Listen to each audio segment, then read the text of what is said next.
Everybody, and you're very welcome to this evening's live. April is Autism Awareness Month, and we're delighted tonight to be discussing with Nicole Duggan, who goes under Instagram as My Boy Blue, a mum to Riley, and Riley it has autism, and I've asked her to come on and share her experience and her story about Riley's journey and her own personal journey with Riley this evening, and just to talk about autism in general, and also to discuss the work that My Canine Companion does. So My Canine Companion is an amazing organisation that provides service dogs for children with autism, and you know, I'm sure Nicole will explain it much better than me, but these dogs become almost the best friend in any child's life that is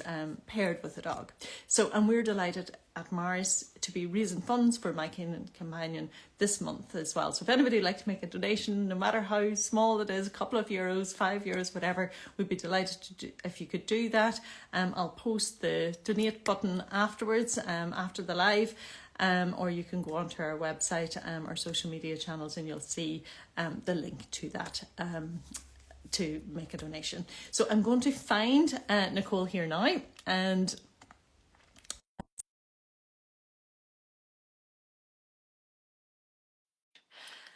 her experience. So Nicole, I have sent you a request there now, so hopefully there you are.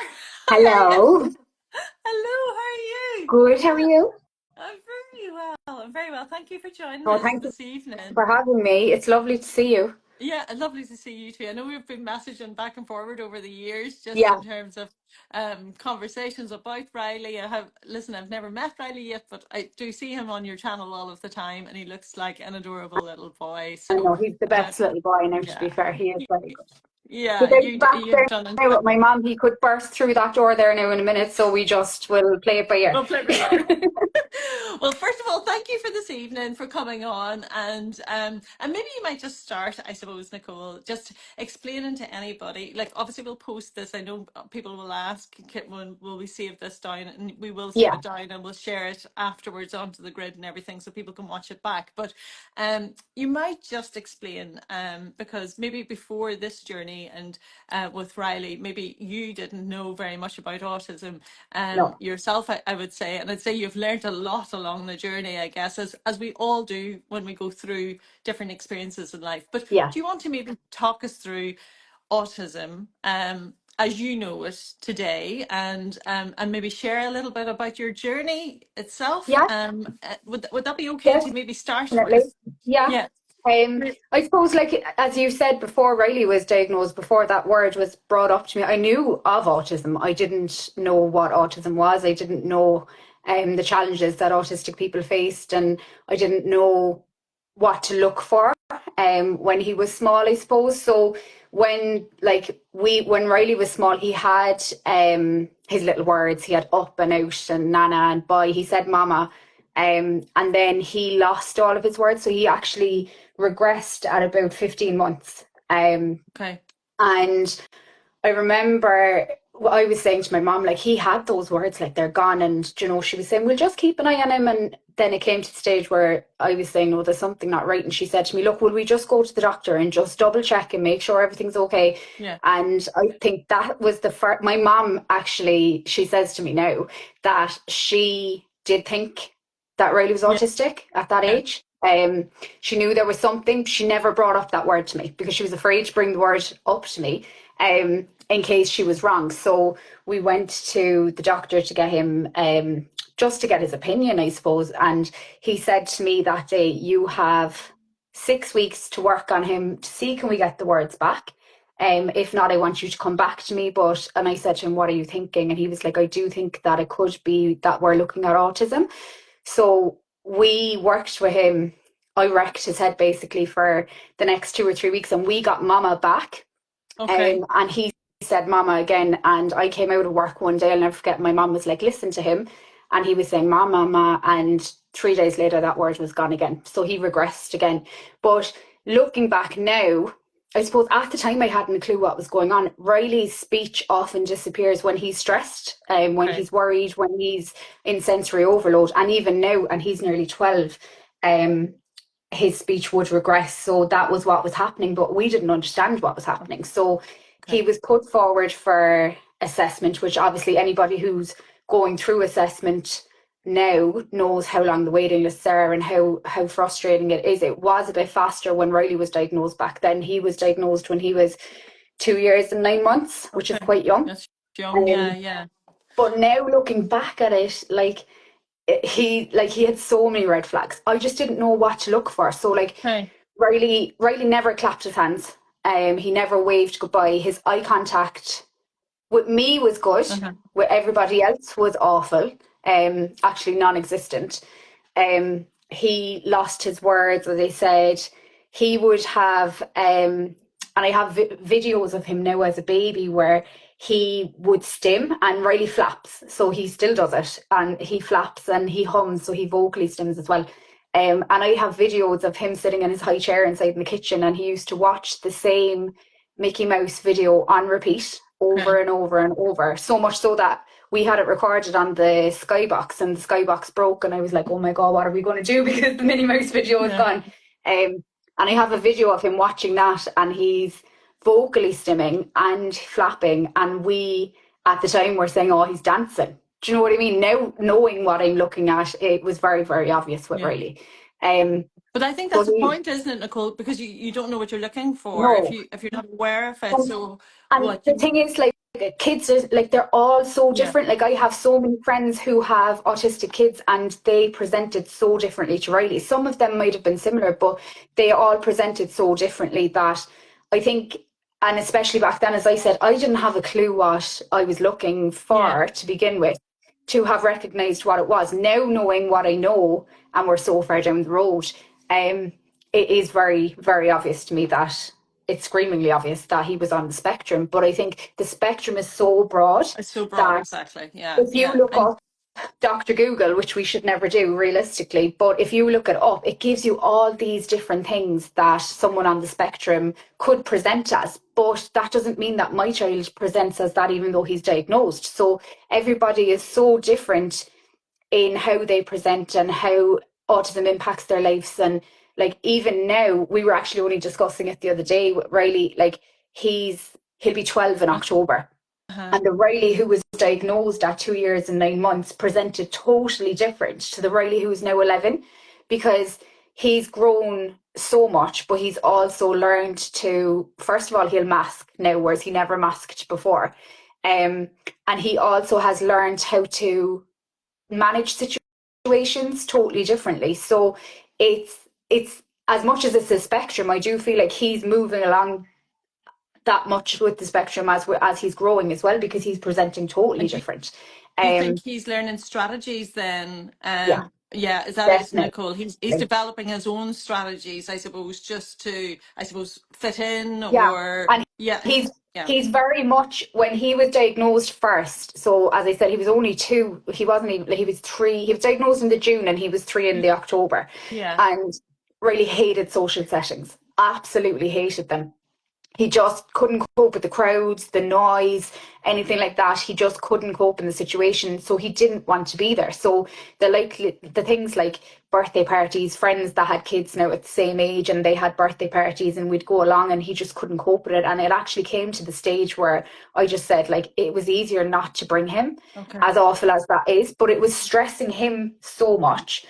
I was stressed before I even walked in, because I knew he wasn't going to like it. And then he was feeding off my stress. So it was a whole circle that was making it really, really hard. Whereas now he really wants to be social. He's gone The other way. the other situation. So Yeah, yeah, okay. you know, so Yeah, like even there's little kids that play on the green outside with us, and yeah. all he wants to do is play football with them at the moment. And this weekend was the first time that he actually said to me, Mommy, will you bring me over to the boys so I can play football? Amazing. And we went over, and he asked himself, could he play football with them? Which was, I was sitting on the wall watching him, actually in tears, because to think that we came that far, that he was able to do it. But he went out with his headphones on to block out the noise. he had a fidget in his hand because he's constantly fidgeting with something to calm himself down.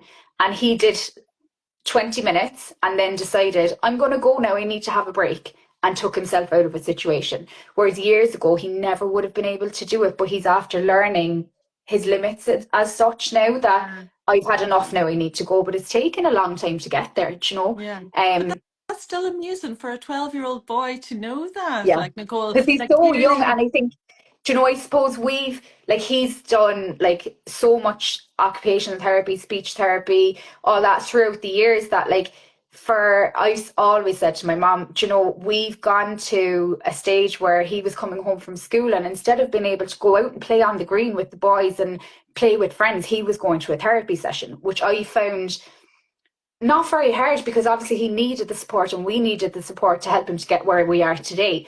But he missed out on so much socially yeah, because we had to help him that much. Whereas now I think we're reaping the benefits of it massively, that he's doing it in his own time, which I always find with Riley that that's what he does. If he wants to do something and he's comfortable to do something, he'll do it in his own time. You can't make him do it at a certain time, do you know? And I think that's a great asset to and a great attribute. like a great Yeah, yeah, definitely, yeah. because I think like, do you know, we all are in situations where you say, I know I have to do it, I have to do it, and you don't want to do it, but 9 out of 10 of us will never actually speak up, whereas he is so black and white, and it's a case of I'm not doing it today. Hmm. And it's a great way to be because you don't put yourself in a situation where you're uncomfortable, do you Yeah, know? yeah. He's So very literal, yeah, like and he's he's very, clearly very very literal. aware of his own ability, not Yeah, I suppose where he's at that particular day, yeah. because of the way I suppose his awareness and probably all of the therapy and the OT Yeah, that you guys and have I got think from as well. we've always said to him, like, do you know, if you don't want to do it, you don't have to do it. And I never put him in a position where he's uncomfortable and doesn't want to do something because I just think that Riley's very sensory sensitive, so noise sensitive, touch sensitive, and he obviously experiences things in a heightened state to what we do. So by me saying, no, you should come and do this, I'm not experiencing that situation in the same way that he is. So unless he's comfortable in doing it, I don't think it's right to actually force him to Absolutely. into a situation. But he'll Yeah. always come around. He's at like that when he actually asked to go over and play with the boys the other day, my poor mom was here and she was saying to me, Nicole, I'm going to get sick. And I was like, Mom, they'll be fine. Like, they're actually lovely kids. And she was like, no, it's not that. She said, it's like the fact that we've come this far, you don't want him to get a knock when he puts himself in that situation, do you know? But I Yeah. do find kids these days are just Absolutely. absolutely amazing. They're Yeah. And so so amazing. resilient. So Yeah. resilient. And Yeah, I so think even resilient. other kids who aren't neurodiverse that have Yeah.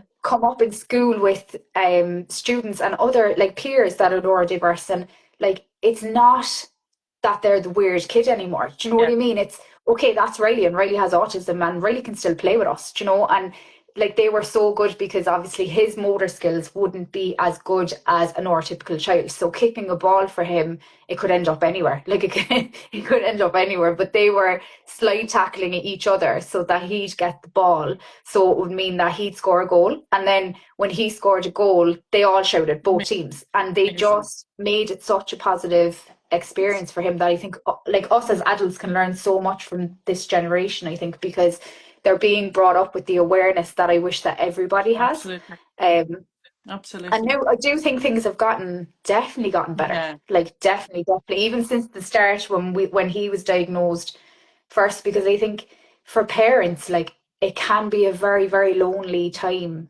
when your child is diagnosed first, unless you have, and I always say like that tribe where people are in the same situation as you, because all of a sudden your life is turned upside down, do you know? But I do always say to people, and especially like if I meet someone whose child is just diagnosed, you know, you have to take the positives in another sense, and they will do things in their own time. They just need that little bit more help, do you know? And like I do think he is the most courageous and resilient little boy that I've met when you think of how much he's been through in 11 and a half years, that a lot of adults wouldn't have made it through that, like, do you Yeah. know?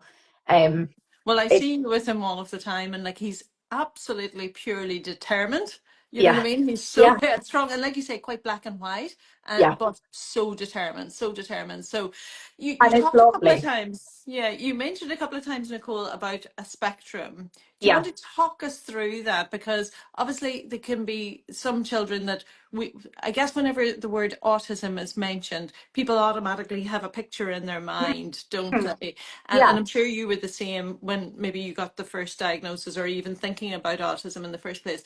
But the spectrum is so wide. So broad. Yeah. So broad, yeah, and like you just said, like you've friends who also have autistic children, and they may present completely differently. Yeah. So, would you talk us through, I guess, the spectrum as you've got to learn about it, and kind of, I suppose, what type of things as parents that we should be looking out for, that might be, like you said, were red flags now, and looking Yeah. back, were red flags, but you know, you didn't know there were red flags Exactly. at that time. I Yeah. think like with the spectrum, it can be so, so broad that you can have kids that have very complex needs, and you like anybody who is on that spectrum has additional needs and needs support. It's not a case of one has leads an easier life than the other.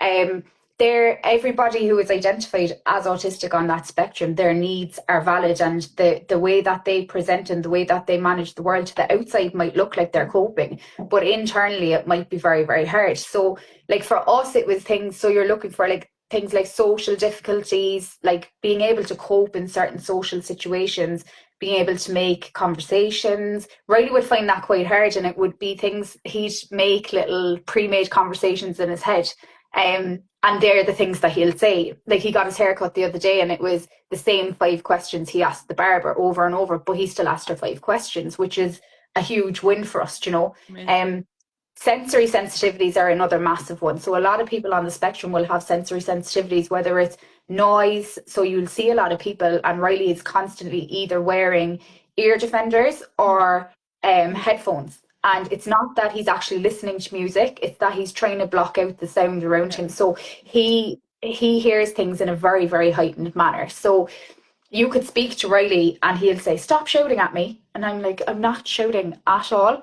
But he hears things to be louder. So in a Okay. situation like a shopping centre, our local shopping centre in Cork, if you go to the food court, I've often said to to my mum, it sounds like a swimming pool because it's such a high ceiling that for years Riley couldn't cope in that environment. And it wasn't until we realised that it was the noise, that he didn't like the noise in the situation. So now he wears his ear defenders going over, and it's just creating a coping mechanism for him to get in there. Okay. Um, food sensitivity is, and food intolerance is a massive thing. So Riley's diet wouldn't be the best at all. He likes basic, beige, boring foods. Okay. Waffles, McDonald's chicken nuggets are a firm favourite. Cereal, bread rolls. This year and last year, we have moved on a little bit, which has been fantastic. And he'll actually eat the things like sausages and hamburgers now for us. But that took 11 years to get there. We used to be at a situation where it would come to Christmas Day and everything was closed. And we were saying, how are we going to feed him? Because he Okay. would only eat McDonald's chicken nuggets for years. As in we'd go through the drive through and they'd say, "Are you back again?" because we had to get the food into him. Right. Um, like sensory sensitivities then go as far as clothing. So if there's, with Riley, if there's certain seams on his clothes, if there's seams across his toes and his socks, Uh-huh. if there's tags, they all have to be taken off. He can't cope with the feeling of it on his skin. Okay. Um, he can't cope with the feeling of certain materials on his skin, and he'll describe it to you as if it's a woolly jumper, say. Now his school don't wear them, thank God. They just have like normal tracksuit tops. Yeah. But if it's a woolly jumper that he has to wear, he says that it feels like wire on his skin. Okay. If you ask Riley about getting his hair cut, the razor that they'll use in his hair, he'll tell you that sounds like a lawnmower. Right. So it sounds that loud to him. The So everything's scissors, heightened then, yeah, for you know, now. Yeah. yeah, Okay. and that now he's able to explain. At 2 years old, he couldn't explain. So what Riley would do is just cry, and he would scream, and he would throw himself on the floor. And would it cover And his we ears, Nicole, like in loud never, places? And no, he would never, never. So no, not even. Yeah. he Okay. couldn't. Okay. I don't think he could actually. he'll tell you now that it hurts his head. So he'll actually point to here rather than his ears. Okay. So it's their perception of what's going on. I suppose his perception was that it hurt rather than this is too loud. So he didn't have the understanding that it was too loud for him. Okay. Whereas now he'll tell you, and he's very, very vocal about it, he'll tell you turn it down, or he'll tell you I don't like it, or it's too noisy. But like when you have a little 2-year-old that can't communicate with you at all because he had no speech, and you were out and about, and this is the reaction you were getting, you're at a loss to try find out what is wrong, do you know? And Yeah. that's what becomes very, very hard. So like, and then you have on top of the sensory sensitivities, like Riley, you have a lot of kids would have either speech delays or they would have an associated speech condition. So Riley would have been non-verbal, pre-verbal up until he was about 6. Um, he used and still does use a communication device, and he actually taught himself to read and type by the time he was 4. Nobody ever sat down and taught him how to do it. He just is obsessed with numbers and letters. So he used to type out what he wanted to say to us. But Amazing. in a situation, yeah, but in a situation, then when he's heightened, he couldn't do that. So it all, it all has to click into place. So a lot of people would have kids who would have, they'd be late talkers. We did think that's what was going on with Riley, and he was a late talker, and we had lost everything. So we were working with speech therapists to get things back. But Riley was actually diagnosed. He has a dual diagnosis now, so he was diagnosed with apraxia of speech about 2 years ago. So it's an associated condition, totally separate to his autism, but another neurological condition, which means that the motor planning in his brain. So he knows what he wants to say basically up here, but the motor planning doesn't reach his mouth for it to come out legibly without a lot of extra work. Okay. So it's been a whole other ball game with communication. But again, and you've said it yourself a while ago, like he's so determined. Riley is determined that when he is 18, he's going to be a BBC News correspondent. And I truly do believe that he's going to do it because he is determined he's going to read the news. Like, so it's We shall look out for for that I because that know will he's happen. told He me is. he's moving when he's 18 to London. He's leaving me. Um, but like when you see how far he came, even with speech, like all of these different attributes that an autistic person can have, it doesn't mean they have to have all of them. And that's what makes it so hard to actually, and I found it so hard to identify at the start that he could have been autistic because I didn't know what I was looking for. I really didn't. What I will say is that if you are someone, and my mom often says to me, like she had seen it with him probably before I did because I was You're young. I so didn't finished. like, Yeah. yeah. And I think when you're this close, when you're that close, and it's your child, you don't want to see it. And that Yeah. was me. I didn't want to see it. Um, if you're someone that's looking from the outside and you see it, and I do think that it's a very, very hard conversation to have, but it's a conversation that family members, in one sense, should bring up and say, "Do you know, I've noticed this," because, like, without my mom saying to me, "Look, I think we should Yeah. go," he wouldn't have gotten his diagnosis as young, do you know? And it is very hard to do. And I know, like, my sister is an OT. And at the time, my sister was like, no way, definitely not. Like, no way. And it's mad. But she had never worked with kids, she worked with adults. So Okay. it's, I do think that as much as it is a hard one and it's very hard to bring up something, and I'm not going to say negative because I don't see autism as negative at all. I just think that it's a challenging conversation to have because nobody expects for their child to go down that path when they're Yeah. born, you know? Yeah. Yeah. Um, And you don't want to be wrong no, neither, I guess, and you don't want to alarm somebody if you in no, case you are wrong. So it is a very difficult conversation very to difficult. have. But Yeah. if it's something that you feel like, I always say, if it's something that you feel like you want to bring up, then you should do Yeah. it. Like, don't not do it because you might regret it. And I think that like the kids these days, like especially with like services, school places, therapies, assessments, all that, it's such long waiting lists for everything that the sooner that you can get your child into the system as such to get support like that, the better for them because you are it's Ireland, like you are going to be waiting for years and years, you know. But the spectrum, as we said, like it's so broad, and I'd like we're how many years down the road now, and like 9 years down the road, I still don't understand it fully because it's evolving so much every Yeah. year. And I think it's as he grows that I learn more about the spectrum, because I think we're so, like, we're always learning with him. He's always changing. He's always surprising me. He's always doing things that we never thought he would and things that professionals told me he never would. Um, but it's something that people just need to be a bit more aware about, especially I would think out in public and stuff, that like kids like Riley presenting as a 2 year old, 3 year old who would have thrown himself on the floor and kicked and screamed and brought the place around him. It's not that he's being bold, he just was not coping in that situation. And now we understand it. But back then, it didn't make any sense to Yeah. us, you know? It's a massive learning curve. That's the one thing that I will say, is a massive learning curve, but it's something that, like his autism, as I said, I don't see it as a bad thing. I've never seen it as a bad thing because that's just him. If I see it as a bad thing, I think I see there's something bad about him, and I don't see that at all. He's hilarious. He's like the happiest little boy now. He's so determined. He wants to make people happy. He wants to make people laugh.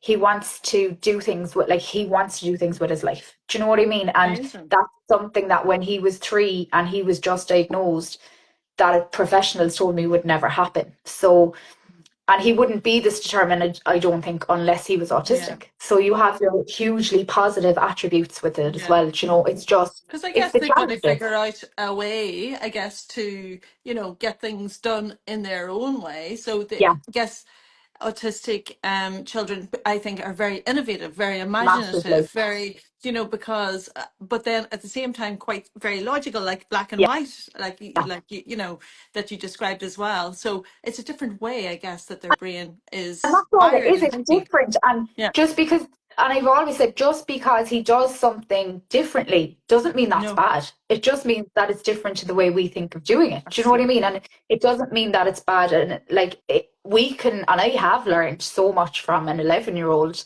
that I probably never would have learned. Do you know what I mean? So it's just a different way of thinking. And I Yeah. think that's the thing to take out of it. It's not, and I always say, like, autism isn't a negative thing. It's just he's different, and Yeah. that's okay. Do you And that's know? okay. Yeah.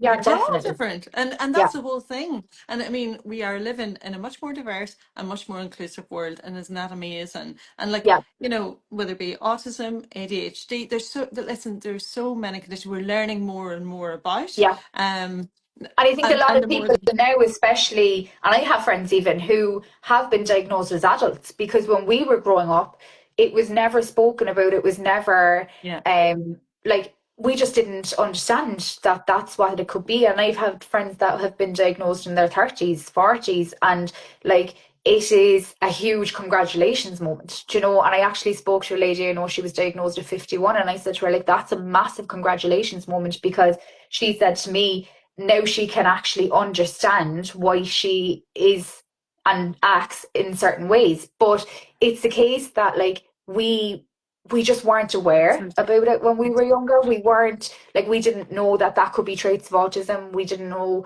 that it could be traits of ADHD. We, you know, like, it's a huge learning curve, but I think things are moving, especially in society, really, really positively with autism at the moment. Yeah. And I think people are so welcoming and so willing to learn and so willing to adapt things for our kids and for autistic adults, that it's lovely to see. Ireland is definitely, I think, moving in the right direction for the autistic community. I think definitely. 110%. And I think so many people want to know more, I Yeah, guess, Nicole as well, because like even when I went to college, and I'm a pharmacist, we had very little education around this. So, yeah, and yet we see, mums and dads coming in looking for support, and we may yeah, not have that level of education to support. yeah. So I think more and more people want to learn more as well. And that's It's amazing. lovely. And I think for any healthcare professional, pharmacist, doctor, OT, or everybody should, take it upon themselves to explore this and to actually educate themselves and to actually learn more And as well. If you there was you one can't thing, learn, yeah, like, you can't learn better than from an autistic person themselves. Do you know yeah, what I mean? I always say that, and I have learned so much from autistic adults say that I would know myself that like have taught me so much about it, and like Riley himself has taught me so much. And I think with regards to parents coming in, like they are their kids' biggest advocate. So they are the people that can teach professionals so much because they're living it on an everyday basis, you know. So it's as you said, people being, and they are so willing to learn about it now and so open to supporting people, which is lovely because that's what people need. They just need that support, you know. Absolutely, yeah, absolutely. And with the right support, well, Riley is a testament to what actually Yeah. can be Big achieved with the trying. right support.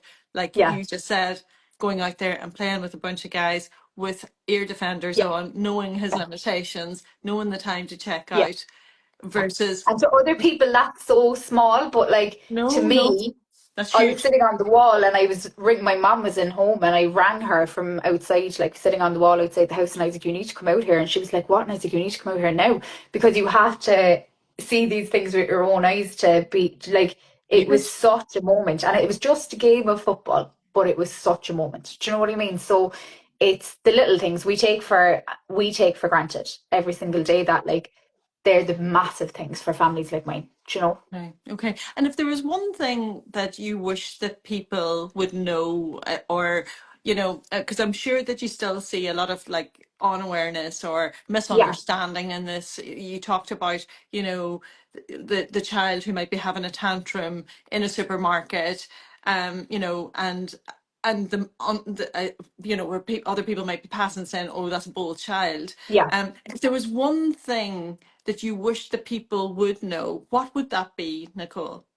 I just think I wish, and I think me from 9 years ago wished that people just knew that he wasn't being bold, he was struggling. And I think that I just want people to accept him for who he is because he's amazing. And if you actually let him to, if he lets you into his world and you get to know him as a person, and you get to know his brain, which is obviously an autistic brain, and it's absolutely fascinating. I wish that they could see that because I always say I would love one day inside in his brain to see how he experiences the world because we can learn so, so much from them. So it's a massive acceptance thing and understanding thing, but just be willing to let them be themselves. You know, don't try change someone to make your life easier. That's like I want people to accept him as he is and not want him to adapt himself to fit into this world because realistically we should be supporting them to be able to fit into society as a whole. Do you know, they shouldn't have to like Riley shouldn't have to mask and he shouldn't have to change who he is to please neurotypical people. Do you know? Okay, yeah. I think it's accept him as it is and also know that if you do see somebody out and about and you feel like they are struggling and you feel like it could be that their child is having a meltdown, like it's a lovely, lovely moment if you're in that situation, which is one of the most stressful situations of all time. Um, to ask if they're okay. 9 out of 10 parents will say no. They will really say no. But to be asked, are you okay, rather than getting the stares from across the way is so comforting because we've all been in a situation, if you have an autistic child, where they are having a meltdown. And Riley has done it hundreds of times at this stage in a shopping centre or in a social setting. And it's the looks, like we can deal with the meltdowns, we deal with them all the time, we deal with them at home and in public. It's the looks from other people that actually make it really, really hard. So just know that, like, if they, and I have been that person lying on the floor next to him in the middle of a shopping centre until he calms down, and I have no shame in actually doing that with him until he's ready to go, but that they ask them, are they okay? Do you know, Okay. like ask Just be nine kind. out of 10 people, yeah, like 9 out of 10 people will say no. They really, and I would, like, because Riley doesn't want other people in his space. Yeah. Um, but just be willing to be open and willing to help. Do you know what I mean? Because I think we just need less judgment. That's the major thing. We definitely need less judgment because they're not like Riley's not in control when he has a meltdown. No. Do you know what I mean? It's not that he's choosing to be in that situation. He doesn't want to be in that situation, but it just becomes an overload. So it's just to be open to the fact that, you know, it's okay, and it's okay to ask, do they need a little bit of support or anything like that. It's just yeah, it's just being open, I suppose. It's very hard to, I've so many that I want people to do, but it's acceptance is a massive thing because I want Riley to grow up in a world where he can just be himself and he can grow up and be his quirky little self and talk about buses and be happy going out the door with, you know, his bus in his hand and his football jersey on him now that he won't take off and, Yeah. you know, and people to be accepting of it because there's, you know, the world is hard enough without being judged by others when you're out and about as a child in general, let alone a child with additional Yeah. needs, you know. Yeah, 100%, 100%. I think like just be kind, Yeah, that, we all exactly. have every single person on this planet, whether And it you're, costs nothing, it costs nothing, you know. everybody has things that they're struggling with day to day, and you might have a smile on your face and you might be, looking like you're in top form, but there's always something Yeah, going on. So just be kind, is a key thing. It doesn't cost definitely. anything to not be No.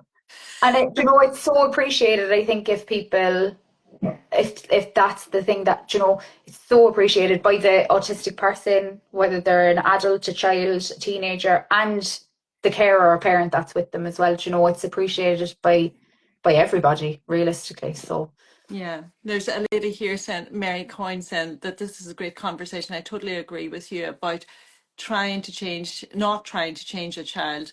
One of the things that really annoys me is just make them do it. Don't let them get away with it. So, you can't yeah, make Riley do anything. no, You actually cannot make him. He is, and I'm stubborn, but he is outrageously stubborn. Like if he has it in his mind, I'm not going to do that. He will not do it for all the for all the money or all the tea in China. There is no way, but there's always a reason behind it. He mightn't be able to tell me at the time that it was because the room was too noisy or the lights were too bright or I didn't like the sound that it made inside there. But that's what he's thinking. So I do think that like you can't make him do something because we don't experience the world in that heightened state. Like I don't exactly. experience the world in the heightened state that he does every day, which if you actually and I it was this thing that we did years ago. It was in a local shopping centre. They had like a VR set and you experience the world with the headphones on, experience the shopping centre as an autistic child walking through and you like we could take those headphones off. Do you know what I mean? Like it was so loud, it was so frustrating. And that's me as a neurotypical person. Like that's the way he experiences the world on a daily basis. So I Mm, can't make him do something not knowing how heightened he is on that specific day. Do you know? yeah, And I do agree. Like there's no way that I can say I'm not letting you get away with it. Now, obviously, there is certain situations where he's an 11-year-old boy and he's figured out how to play me that he will chance his arm. Do you know what I mean? And there's a difference between, and you know it. Like a while ago, he was like, I can't do my homework today. And I was like, why? And he said to me, I'm just so tired and my brain is switched off. And then 5 minutes later, he was asking me to go on the computer and play Minecraft. And I was like, well, if you could play Minecraft, you can do your homework. So, but like, he's also at that age where he can chance his arm a little bit. So you have to yeah, be very aware of the situation with him at the moment. But yeah. yeah, I can't make him do anything.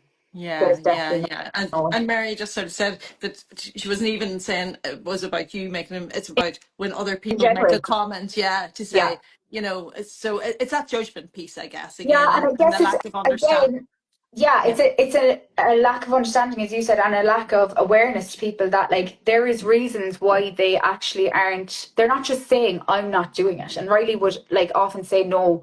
I'm not doing it. I'm not going there. And it's not that he's just saying I couldn't be bothered. There is a valid reason to why why he's not doing that. he's not doing it, you know. And if they're not comfortable and if he's not comfortable in a situation, I wouldn't like someone to force me into a situation that I'm not Yeah, comfortable with, you know, to say that we're going to do it. So there is a valid reason for every child or young adult or autistic adult for not wanting to do something, you know. But again, we shouldn't question them in one sense as to why we should just be accepting of the fact that you know there is a valid reason they don't want to be there and that's and fine because they have a choice, you I know. guess maybe at that time, Nicole, they might not be able to explain why not, Yeah, but like we to always accepting that say, there is a reason behind it. yeah, and it's Yeah, always if something happens and like if something happens with Riley and he's been upset about something and say a situation happened if he was at an event or at a social outing or even in school, like it's not until people laugh at me when I say this, but it happens every single time. It's not until Riley lays down to go to sleep that night that he will actually tell you what happened, because it's taken him that long to actually process what happened. So he's not in a position when he comes home from school, say, to say to me, this upset me today and I wasn't happy. So he will be in a heightened state, finding things hard and quite emotional a lot of the time until he can actually explain it to me. And it could be 9 or 10 o'clock that night before he actually can say to me, this is what happened and I wasn't happy. And then you can talk to him about it. But he has to calm himself down and process it before he can actually explain it to me. Yeah. So there's a lot of patience as well, I think, that we have to give people, and just be understanding that like they mightn't be able to explain it right now, but there is a valid reason, and in time they will tell us. Do you know what I mean? So again, it's that awareness part. Do you know, it's again, And I people are think, just different. yeah, and I think you hit the nail on the head there in terms of just the communication skills, you know, just being a Yeah, little bit more challenged with communication skills and maybe not being able to even name the emotions. yeah, It's not like necessarily like I know another child who is autistic and just can't explain how he is yeah. feeling. And it's like, We do it by I don't colors. know. Yeah, can't name it, Yeah, you know, and the answer is always I don't know, which can yeah, seem a bit frustrating then. Do you know what I it mean? Like, can. And I but think that actually that's they what, genuinely don't know, you no, know, and because they can't like attach Riley can the be very hard on himself in that situation where he's, I don't know, he'll say he doesn't know, but he gets mad at himself for not knowing. And uh, then he's making himself even more stressed because he's trying to figure out why he doesn't know, when in reality he's just too heightened to understand the situation. But Riley, we did with his OT for years, we were using, say, the it's a thing called the zones of regulation, where his zone, so he'd tell you what kind of zone he was in, and it was done by colour. And when he loves the colour yellow, and one of the zones is yellow, and it would be like excited, and he would have always, you say to him, Riley, what zone are you in? And he would have said yellow, yellow, yellow, because he loved yellow. But now, even the other day when he came in, he was saying to me, I'm in the green zone. I'm so happy. I'm in the green zone. And like we still go back to the colours. Whereas when he's in a heightened state now, if he just says a colour to us, we kind of know, okay, this is kind of where we are. But again, they were all tactics and things that we learned with OT throughout the years. But it's it's funny how they will understand the situation and the time, and then a few hours later he'll explain to me why he was in that zone. But at that time he can't say it to me. yeah, Do you know? can't find the words Um, nearly no, can't and find you the know what? words. When we're all stressed, and I'm definitely like that. If we're neurotypical, if we're stressed and we're in a situation where you have so much going on, you don't like. I can't get my words out half the time. Yeah, So like, do you know, it is quite a stressful situation to be in. And I often say to people, like, if you think of a child like Riley when he was 3, and he 3, 4, 5, say, he knew what he wanted to say, the words wouldn't come out of his mouth. And if I said to you, let's do this Instagram live and let's make a list of what we're going to talk about, but the words won't come out of our mouths, it will be a very, very frustrating situation to sit through. mm, And that was the way that he experienced life for years. Um, that like he knew what he wanted to say, but it was either that it wouldn't come out or people couldn't understand him. And you can see how like kids would get so frustrated in that situation, absolutely. you know? Yeah, And like we're very lucky that Riley's speech has come on. It really has come on, and he's way clearer now than what he's ever been. But he's still in situations where he's stressed or he's worried, his speech will regress or it'll mumble. So he still gets those days where he's trying to say a word and it won't come out, and you can see the frustration in him. But now he's at a stage where he'll say, my words just don't work today.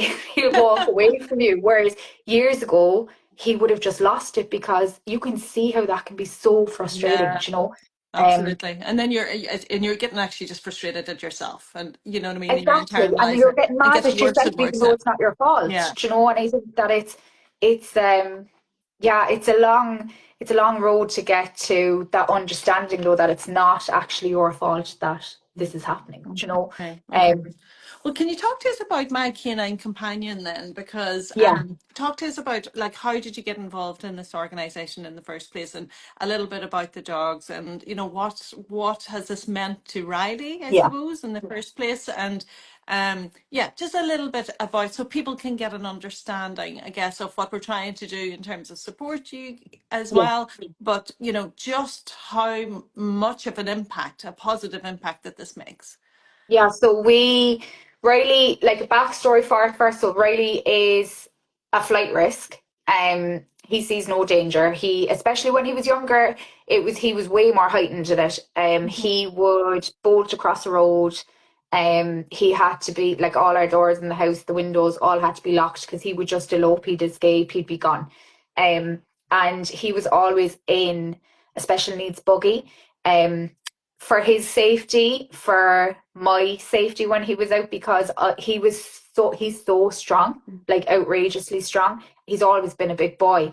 That if he dropped or if he ran, I couldn't actually physically hold him anymore because he was so strong. And they always say that the kids, when they get some, and Riley always did, when he got something in his head or was about to go into meltdown, it's like super strength. And there was no Stopping getting on it. top of it. So he had to be in his buggy, and he hated being in his buggy because he was looking at other kids around and saying, like, they're out walking and I want to be walking, but it just wasn't physically safe for him. So I was looking at other options for him, and we had tried the wrist support things where you'd have your wrist tied to his wrist. He hated it because of the sensory aspect of being restricted.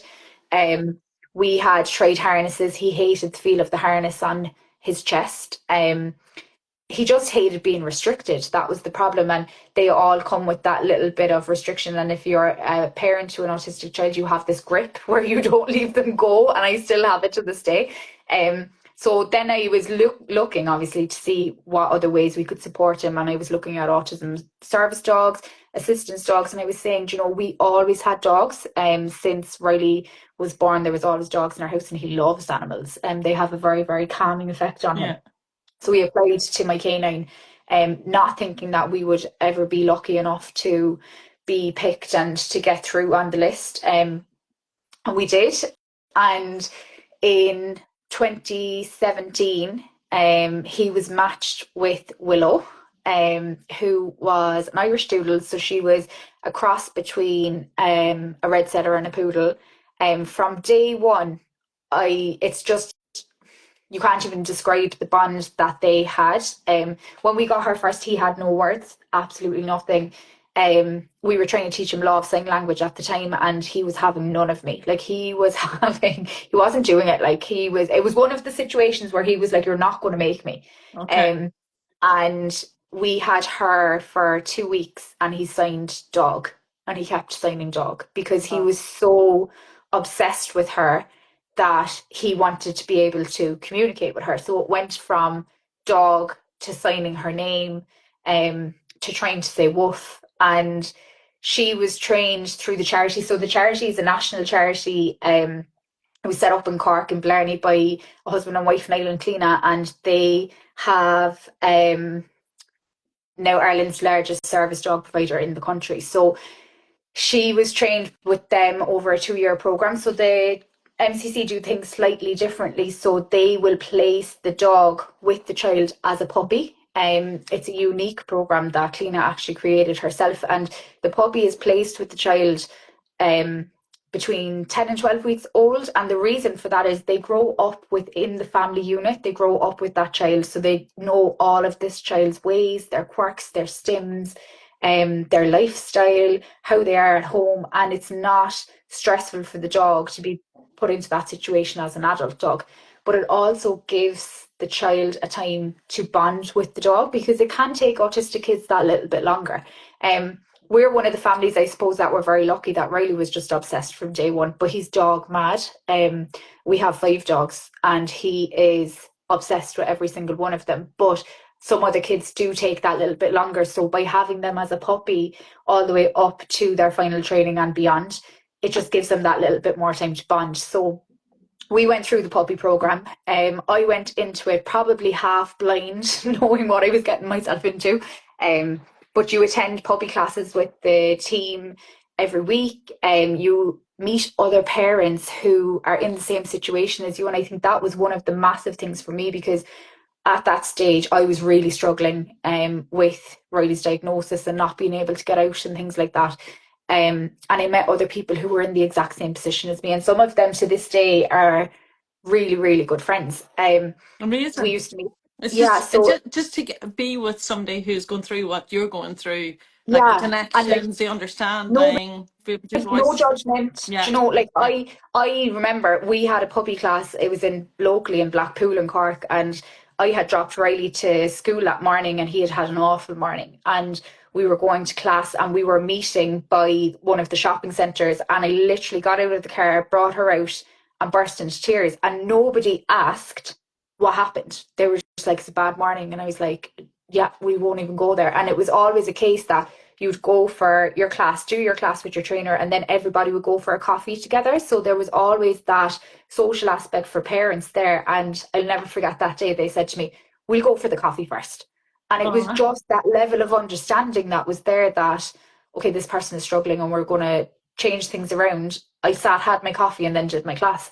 Whereas if you're in a situation where people don't live it, and it's a very, very different situation, so it becomes a family unit in one sense. And I like, we really, really got that, because it's just me and Riley. Obviously, like, we have my mom, we live with my mom, but like, his dad isn't in the picture. It's always just been the two of us. So on those hard days, it was always on my shoulders 100%, and it can get very heavy. yeah. So having these people around you that were in the same position, but also having a little dog who depends on you for everything, who's like a baby, I got so much out of her than I thought I ever, like, way more than I ever thought I would. I actually probably got as much for her at that time than I knew I needed.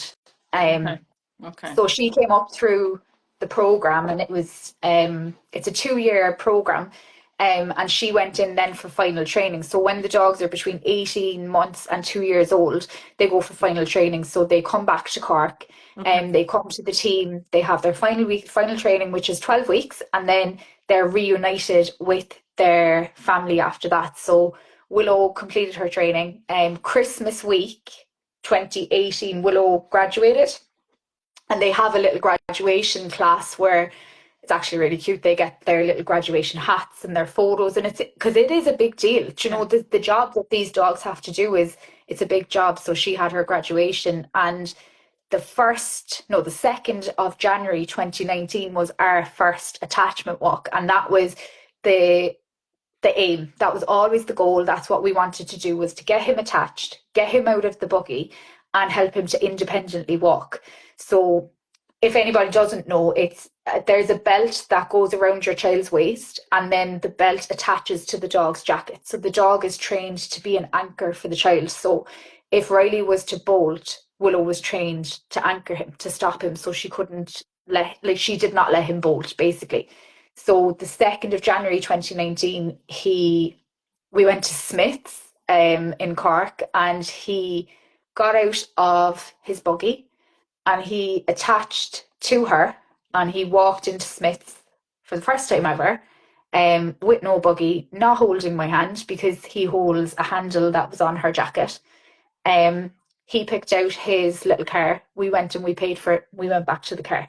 And that's the first time that he ever independently walked in a shop.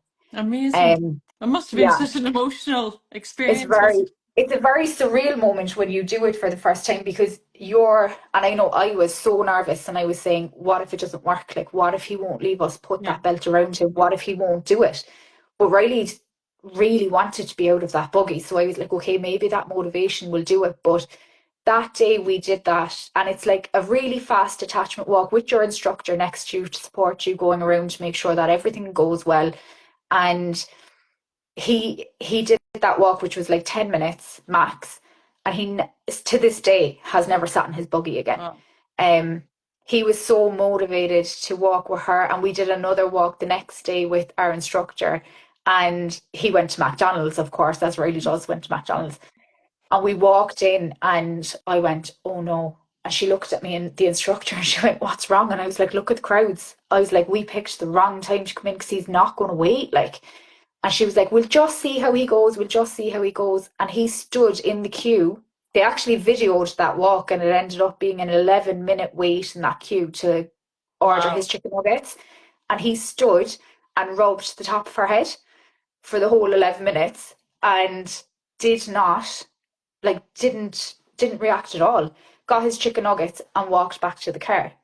And that was Amazing. the day, yeah, it was the day, I suppose, that I kind of realized I knew what I hoped she would do for us. I knew what the goals were for him and how it could change his life. That was the day that I kind of said, okay, I'm not going to be afraid to bring him out my own anymore because now he has this support and he has her next to him. And she, if you ask him to this day, and we lost her in October. If you ask him to this day who his best friend is, he will say Willow. He'll never say me, ever. But yeah, she worked really hard for him for years. Um, She did things for him that I could never do as a mom. And that was a testament to the training that My Canine Companion gave her.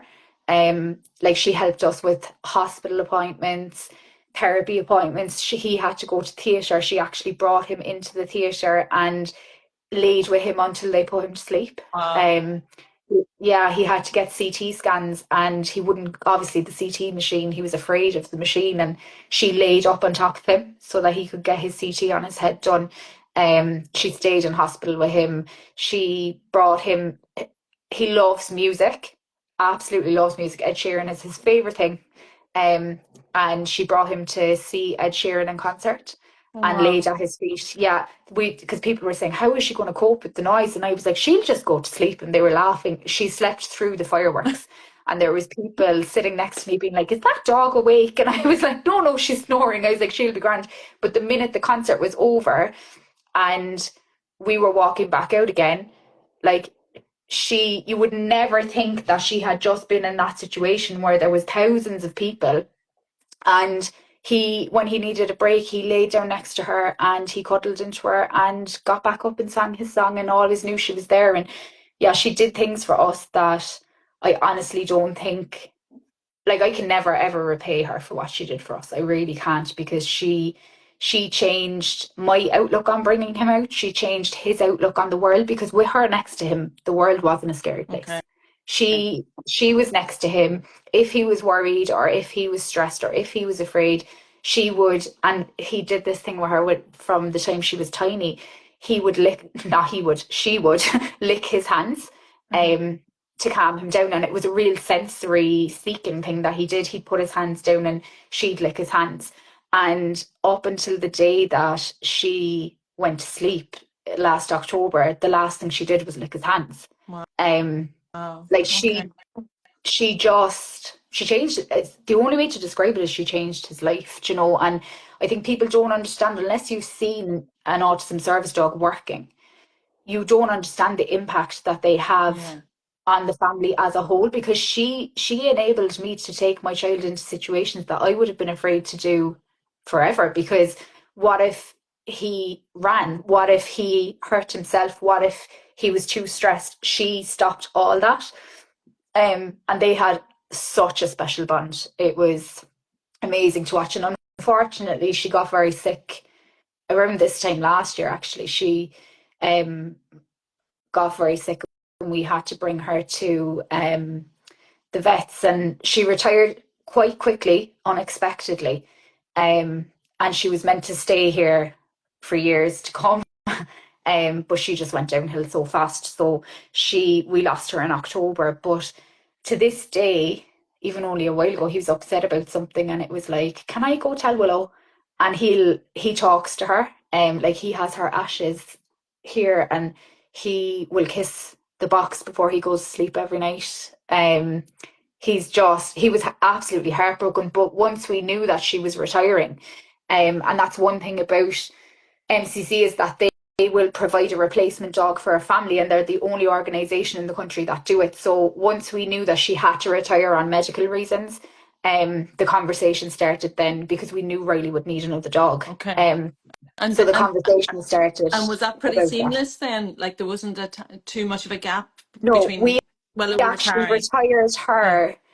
She was retired basically by May last year. That was the last time that she worked. And we had the conversation, and it's seen, so the team see it as a Yeah. priority. So if a child is going to, their dog either passes away or has to retire unexpectedly, their child is then a priority, because you can't have a child who has had this support and had the service and suddenly have it whipped Right. away from them. Yeah. So Absolutely. Okay. Yale was placed with him and matched with him as a puppy in June. June.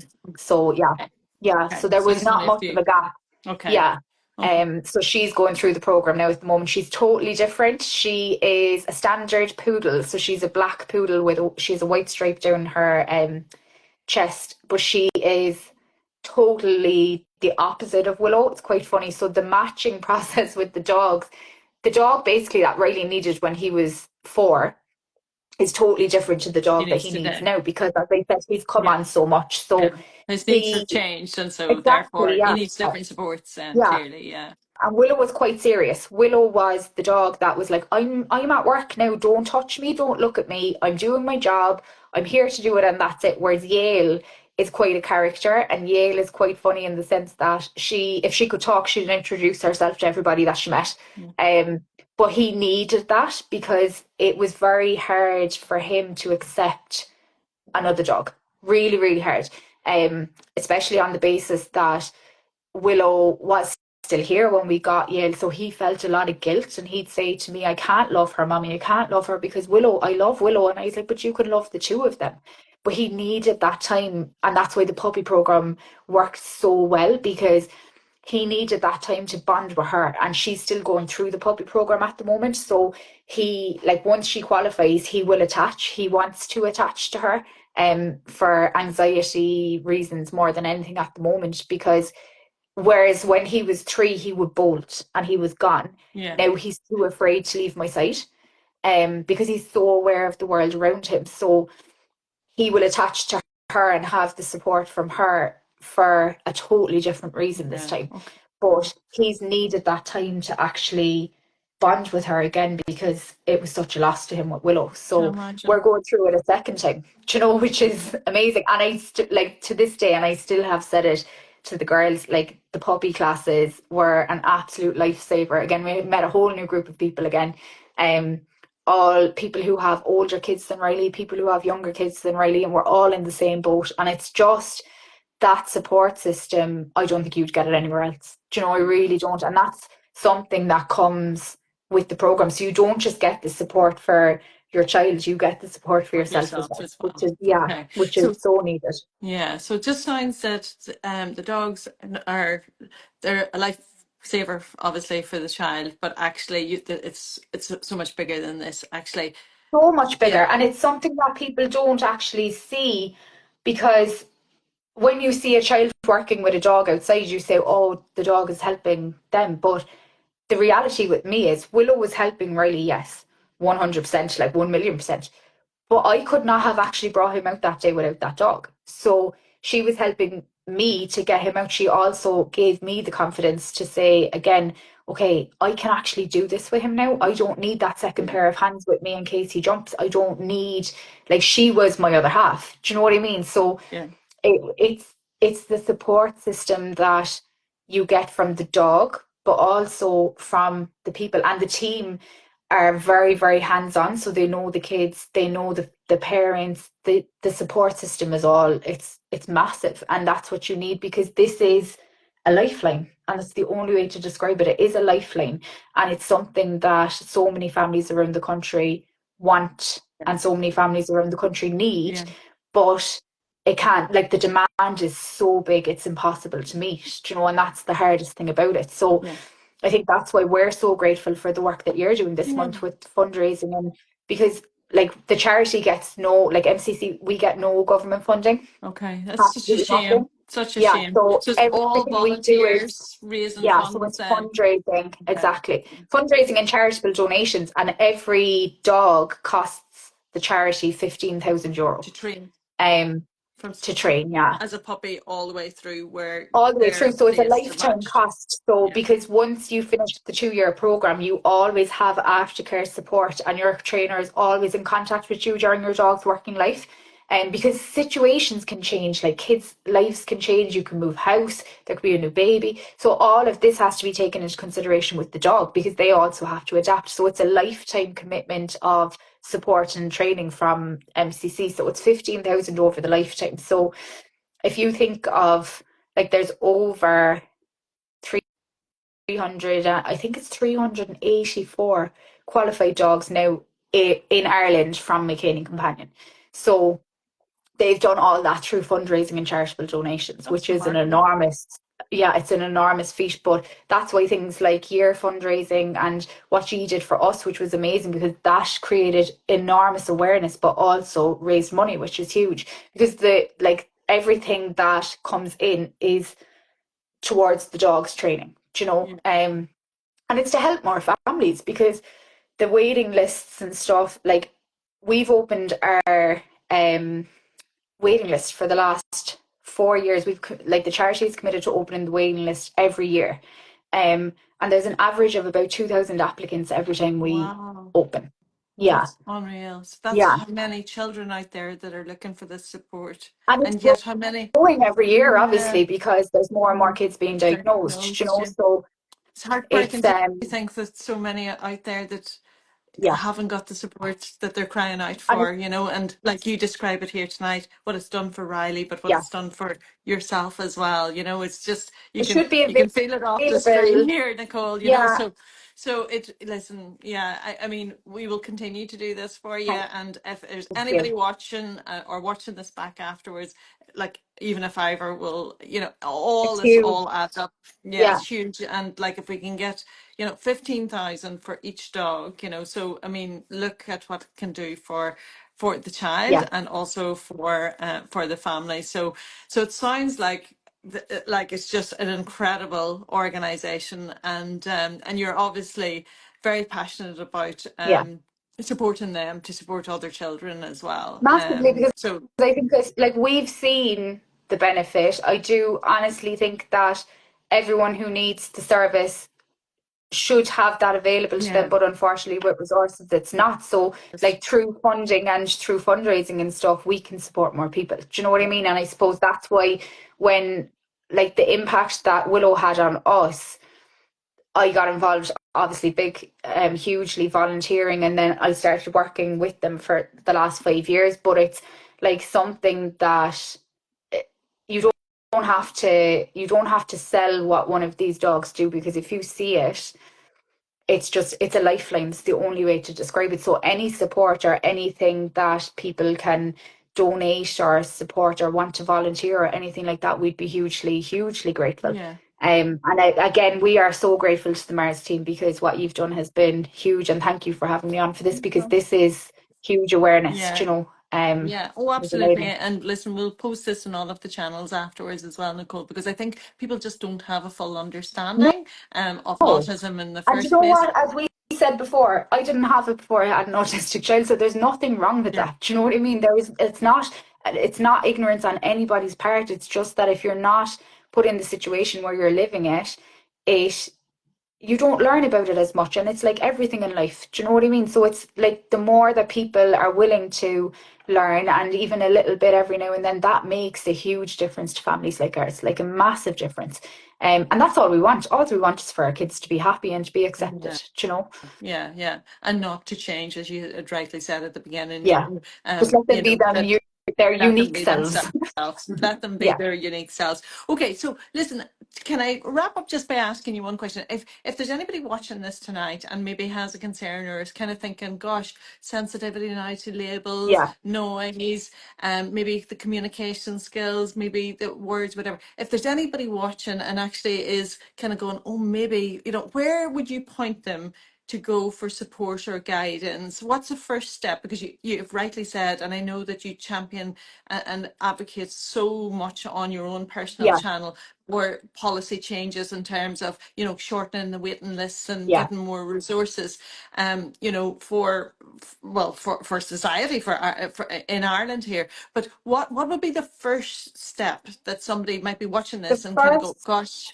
yeah, like the first step, obviously dependent on your child's age. If you are still tied in with your public health nurse, that is a very good first step, because they can actually refer you for a thing called an assessment of need, which is assessing your child's overall needs, and an autism diagnosis can be something that can come out of that.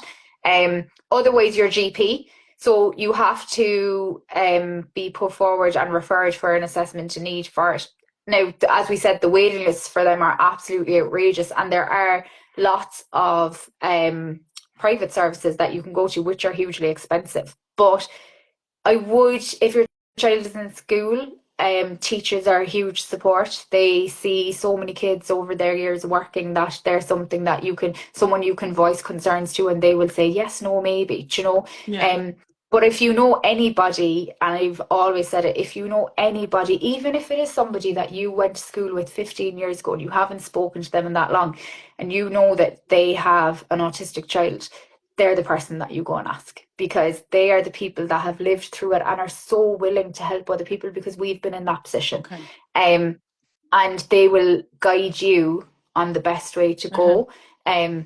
But if you are very concerned, and it is something, and like me all them years ago, like our GP was our first port of call.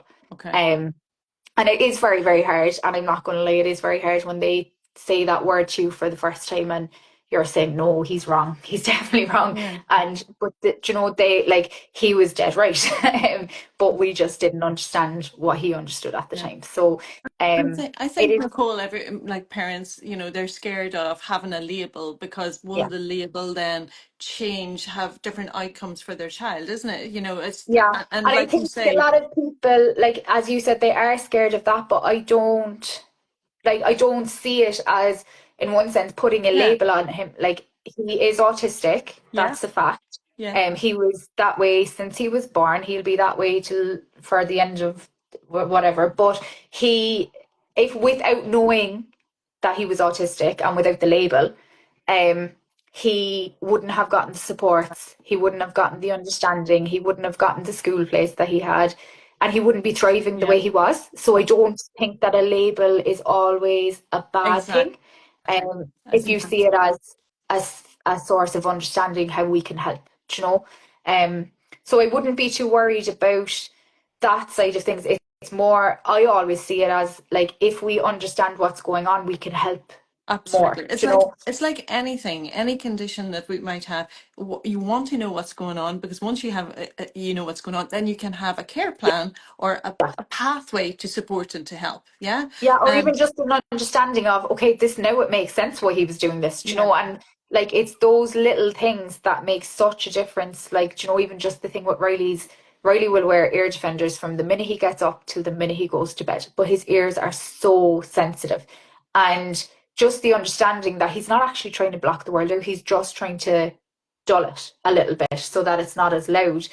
Like, it's things like that that help him to cope in everyday life. So Yeah. without knowing that he has these sensory sensitivities because of his autism, we could be telling him not to wear them. Do you know what I mean? Absolutely. So it's all about supporting, and I think all we want is for them to be happy. Like, that's all I want. I just want him to be happy. I want him to thrive, and I want him to be accepted for who he is. I don't want him to have to change for anybody, because he shouldn't. Do you know, if people are lucky enough to get to know him, then they'll know he should never change, because he's Yeah. quite funny. Yeah. Uh, Well, can I say that you're doing an incredible job, not only for Thank you. him, but actually, like, in terms of coming on here, sharing your story. I know through your own page, you talk about your own struggles. You've spoken about this since, Yeah, way back when, and you're always championing for change at a policy level yeah. as well. So you are making a massive impact, not only to Thank Riley's you. life, but actually to so many other families. And I have to say, you have to be applauded for that. Oh, So thanks.